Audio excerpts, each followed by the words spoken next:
Hey guys, and welcome to my YouTube channel. In my last video, I showed you guys my process of getting ready to put braids in, and that's what we're gonna do today. So I left off with my hair in cornrows, and I just took them out. Actually took them out this morning. They've been in for a while. I'm actually too embarrassed to say. It's been about 4 days, okay, 4 days. And we're gonna actually get it done today. I will be doing it myself, and I'll have some help from my mom. But they're gonna be knotless box braids, and they'll be pretty medium thick. I'll show you guys once we get into it what it'll look like. So this is just my hair to start with. It's stretched out, it's a little knotted. I'm gonna have her trim my ends, so this way it'll be ready for a protective style. And then we'll go ahead and braid it up, and I will show you guys once it's done. So let's get into it. Okay guys, so the first thing we're gonna need is a rat tooth comb. I couldn't find mine, and this is the closest one that I could find. And then I had a comb just in case we found any knots, which we didn't end up using too often. Then I have some clips to hold my hair back. The Creole Essence Pomade Creole, which I used on my scalp to keep it moisturized. And then some Shine and Jam for my roots to keep them slick. Then to finish off, I used mousse and some oil-free wig shine to keep the hair looking, or the braids looking, really shiny and fresh. Then for the hair that I used, I went into my closest beauty supply store, and whenever I go there, I try and look for a pre-rinsed hair or something that's just not cankalon, because it's for sensitive scalps. How big you want it? Sure, I don't know how big the things are, the chunky. You're doing knotless braids, so you have to start braiding it first and then see how big. Is that how it goes? But I'm saying that might be too big for my hair. My hair's not that thick. When you start braiding. But do you want thick braids or not? I want it to look natural. So like I was saying to my mom, the knotless braids should look pretty natural, at least more natural than regular box braids. And when she started doing them, I didn't have a very good angle, so you couldn't really see it. So I just skipped to this part where you guys can see we're about halfway through, and our process was she would start them off and do the feed-in braids because I wasn't very good at them, and then I would go in and finish the braid off. So my mom had started doing my hair, but she had gotten tired and I wanted to finish it that night. So I started doing it myself. And what I'm showing you guys is me doing the front braid so you can see how I do it in a closer view. So the first thing I did was start off with a regular braid with my own hair. And then I got pieces of extension. I ended up doing 2 separate pieces of extension, one slightly bigger than the other.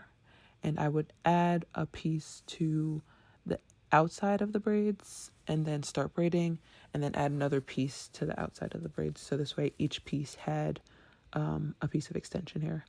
And then once I got closer to the ends, you can see me putting on beeswax to keep the ends flat and in the braid. I found out that was the hardest part for me to do, just because ever since I cut my hair, the ends of my hair are really blunt, and so they stick out of the braid easily. And the beeswax really helped with that, but I still had some hairs popping out, which you'll probably see in the end. But for the most part, it worked out. After a while, I started getting tired of my hair popping out of the ends of my head. And I know my mom's really good at doing that, so I ended up doing like 2 or 3 braids on my own. And then I just decided to wait for the next day and have her help me because I was getting frustrated. So I just parted my hair and tied it up for the night, and she ended up helping me finish it the next day.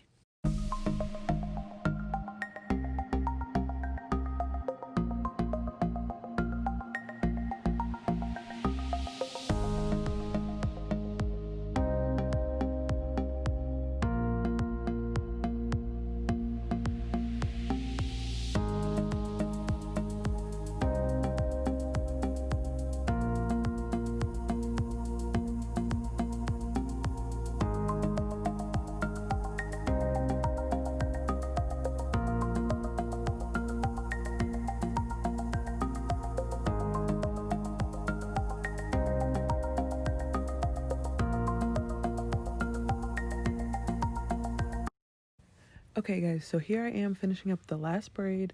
My mom had finished the top part of the braids for me, and then I finished the bottom.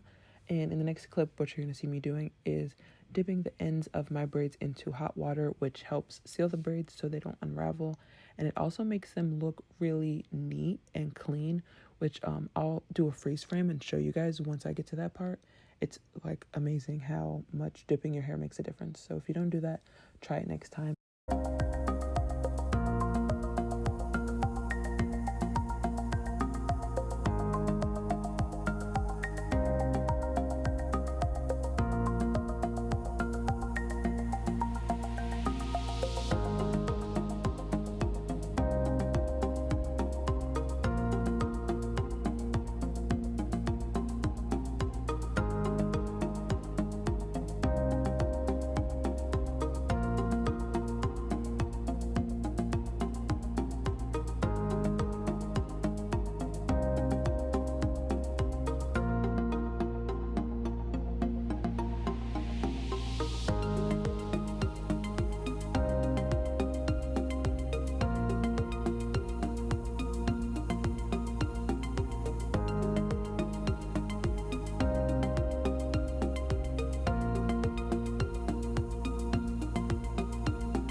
Okay, I'm back for the last time.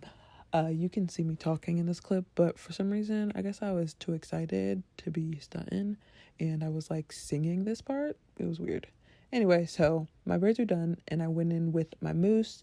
I put it on the front of my head, on the scalp, to keep my hair down and flat, and then you'll see me flip it over and put some underneath so it could hit the back of my hair. I really like putting mousse on my hair once the braids are in because it just gives it like this shine and it makes your hair stay flat and nicer for longer. So I really enjoy using the mousse.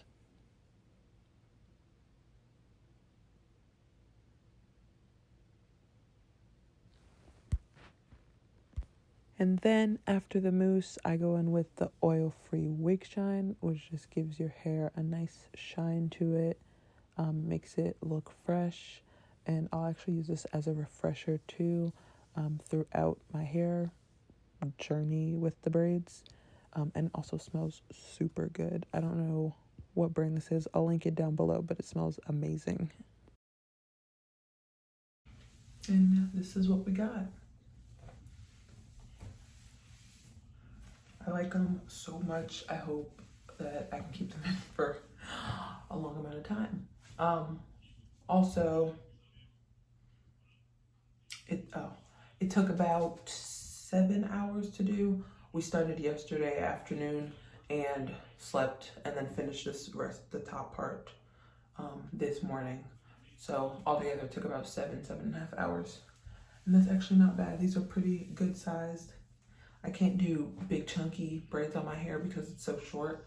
My hair won't stay in the braids, it'll just try and slip out. So these are really good size for if you want an in-between short and chunky.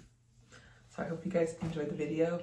Subscribe and leave me a comment down below letting me know what style you want me to try next. Thanks, bye.